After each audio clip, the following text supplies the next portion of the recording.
All right, so defense itself, as I say over and over and over, is the most challenging part of the game because you and your partner have to be on the same wavelength. So common sense defense is for both the partner. Perhaps it's the opening leader making the common sense decision or third hand making the common sense decision.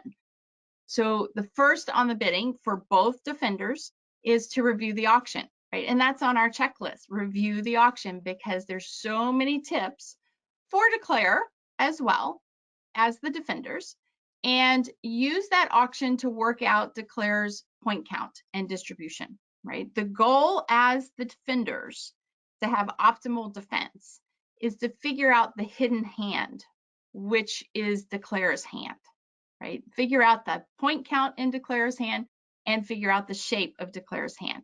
So before the opening lead is even made, both defenders are visualizing the declare's point count and shape based on the auction. That's one of the big ideas that comes out of reviewing the auction. Now the opening lead. We spend many classes on opening lead strategies versus no trump and versus suit contracts. If you are third hand and partner leads an honor, you can pretty much place the rest of the honors in that suit on common sense, just logic. If partner leads a low card, now you may have a count on that suit, right? All of these ideas going towards figuring out declares points and shapes.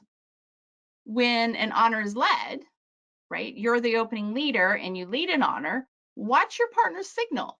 We tend to think partner signal is telling us whether to continue or not, but what I want you to look at the bigger picture of is, what is that telling you about the honor placement around the table? What is that telling you about how many honors partner holds in that suit? If they give a negative signal, they probably don't have any honors in that suit, which means those honors in the suit you've led are in declare's hand, right?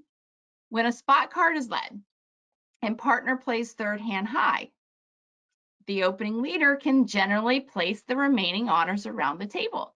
All again, going towards figuring out declare's hand, the hidden hand. And when finally in opening lead ideas, when partner leads low, remember how low, okay? Because the follow-up cards are going to help us determine declare's shape, declare's count in that led suit.